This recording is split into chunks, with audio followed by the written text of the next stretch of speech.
Seperti yang kita tahu, teknologi telah merevolusikan setiap aspek kehidupan kita, dari cara kita hidup hinggalah ke sistem pendidikan.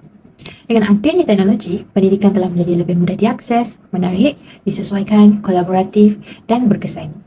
Kesungguhan kerajaan untuk mengintegrasikan ICT dalam sistem pendidikan merupakan manifestasi daripada kesedaran akan kekuatan yang ada pada ICT.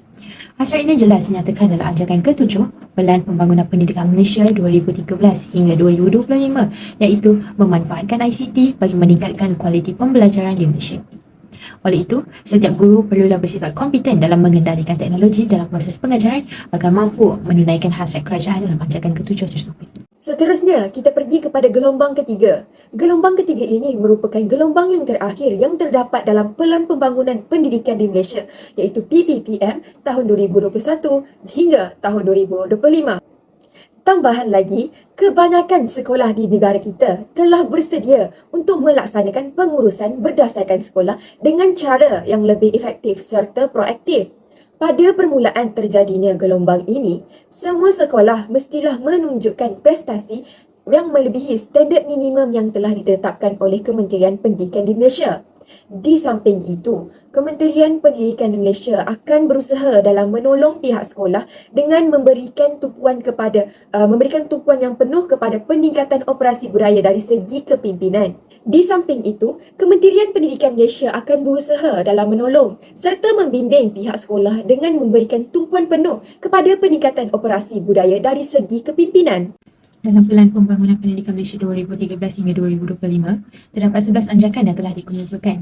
Anjakan ke-7 iaitu memanfaatkan ICT bagi meningkatkan kualiti pembelajaran di Malaysia. Untuk mengurangkan curangan digital yang berlaku antara pelajar di bandar dengan di luar bandar, kerajaan ingin mengambil langkah dalam menambah baikkan sistem pendidikan. Salah satu langkah iaitu menyediakan murid dengan kemahiran dan pengetahuan untuk belajar dengan berkesan dan hidup secara produktif dalam dunia global dan digital. Hal ini adalah baik terhadap negara supaya menjadi sebuah negara yang lebih canggih pada masa depan dengan mendidik pelajar-pelajar menjadi individu yang dapat membantu negara. Justru itu, guru-guru perlu cari IT agar proses pengajaran berjalan dengan lancar kerana tugas guru pada zaman milenial ini bukanlah sesuatu hal yang mudah kerana dunia kini serba canggih. Salah satu contoh penggunaan teknologi yang sering kali digunakan oleh para guru pada masa kini ialah aplikasi Google Meet, di mana aplikasi ini membantu memudahkan murid untuk belajar tidak kira di mana mereka berada, sama ada di dalam bilik darjah maupun di luar bilik darjah. Kompetensi digital guru. Kompetensi adalah kemampuan yang harus dimiliki seorang guru dalam menjalankan tugasnya, kata Si Tuanku P. 2022. Guru harus menguasai berbagai cara, teknik, metod, media yang berkaitan dengan digital dalam pembelajaran. Siswa yang aktif dan cepat beradaptasi dengan teknologi di era digital menjadi persoalan besar jika seorang guru tidak mampu mengimbangi dalam menggunakan teknologi dalam pembelajaran. Guru di sekolah memerlukan kompetensi digital dalam pencapaian hasil belajar yang efektif dan efisien.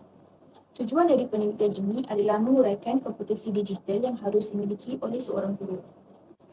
Oleh itu, dalam mencapai keberhasilan kegiatan pembelajaran di era digital, guru-guru harus memiliki kompetensi digital sebagai salah satu solusi dalam menghadapi tantangan pembelajaran pada era digital.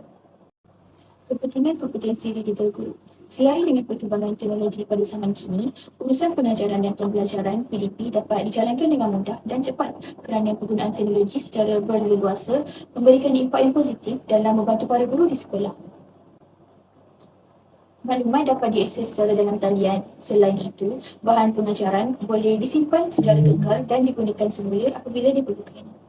Seterusnya, melalui penggunaan Canva, Jamboard, Padlet, kaedah PDP dapat dipelbagaikan kerana penggunaan teknologinya yang menarik dan memudahkan urusan. Ianya akan menarik minat murid untuk belajar dan meningkatkan tahap kualiti pembelajaran mereka. Kemahiran digital dapat dibentuk dan ditingkatkan jika para guru sangat arif tentang perkara ini. Tahap penguasaan yang tinggi terhadap penggunaan digital akan melahirkan generasi celia IT dan perkembangan mereka menjadi lebih maju. Penggunaan digital yang semakin canggih dapat meningkatkan kualiti pengajaran seorang guru. Hal ini demikian kerana maklumat-maklumat mudah diakses dan dapat diakses tanpa sempadan geografi dan masa disebabkan oleh jaringan yang sangat luas. Kelebihan lainnya adalah teknologi juga telah membolehkan guru mengubah suai pembelajaran mengikut kesesuaian setiap pelajar. Dengan penggunaan teknologi dalam pendidikan, guru boleh menilai kekuatan dan kelemahan setiap pelajar dan membuat perancangan pembelajaran yang disesuaikan mengikut tahap adaptasi setiap pelajar. Ini dapat memastikan setiap pelajar belajar mengikut kadar mereka sendiri dan mendapat sokongan yang mereka perlukan untuk berjaya. Contohnya, perisian pembelajaran adaptif menggunakan algoritma untuk mempribadikan pembelajaran bagi setiap pelajar berdasarkan gaya pembelajaran dan kemajuan mereka. Pembelajaran peribadi telah ditunjukkan dapat meningkatkan prestasi akademik dan meningkatkan motivasi pelajar. Seterusnya, guru yang bersifat kompeten dalam menggunakan digital akan meningkatkan penglibatan pelajar dalam bilik darjah. Kerana dengan penggunaan material yang interaktif seperti buku teks digital atau alatan pendidikan lain yang berasaskan digital atau gadget elektronik, pelajar lebih bersemangat untuk melibatkan diri mereka dalam proses pembelajaran. Teknologi telah menjadikan pembelajaran lebih interaktif dan menyeronokkan, dan ia telah membantu memastikan pelajar bermotivasi dan berminat dalam pelajaran mereka. Sebagai contoh, gamification atau gamifikasi telah menjadi kaedah popular dalam mengaplikasikan teknologi untuk menarik minat pelajar. Permainan dan simulasi pendidikan menjadikan pembelajaran lebih menyeronokkan dan interaktif, dan ia membantu pelajar mengekalkan maklumat dengan lebih baik.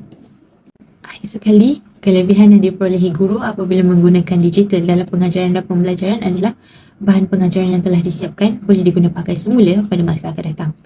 Sebagai contoh, guru menggunakan slide dalam pengajaran sejarah. Seperti mana yang diketahui, sejarah yang ada sekarang tidak akan berubah dari dulu, kini dan selamanya. Guru-guru yang menjalankan proses pengajaran sejarah dengan menggunakan slide boleh menggunakan kembali slide yang telah disiapkan dan menggunakannya lagi pada tahun yang akan datang. Tidak perlulah guru tersebut membuat dan menyediakan slide yang baru kerana mereka sudah sedia ada bahan pengajaran yang lepas. Paling tidak, guru hanya perlu mengedit atau menambah bahan dalam slide tersebut untuk penambahbaikan. Selain memudahkan kerja, ianya juga menjimatkan masa guru untuk menyediakan bahan bagi proses pengajaran dan juga pembelajaran. Oleh itu, kompetensi digital amat penting bagi para guru dan murid-murid dalam mencapai hasrat ancakan ketujuh yang terdapat dalam PPPM di samping membentuk modal insan yang celik ICT pada zaman yang serba teknologi agar negara kita setaraf dengan negara-negara maju di luar sana.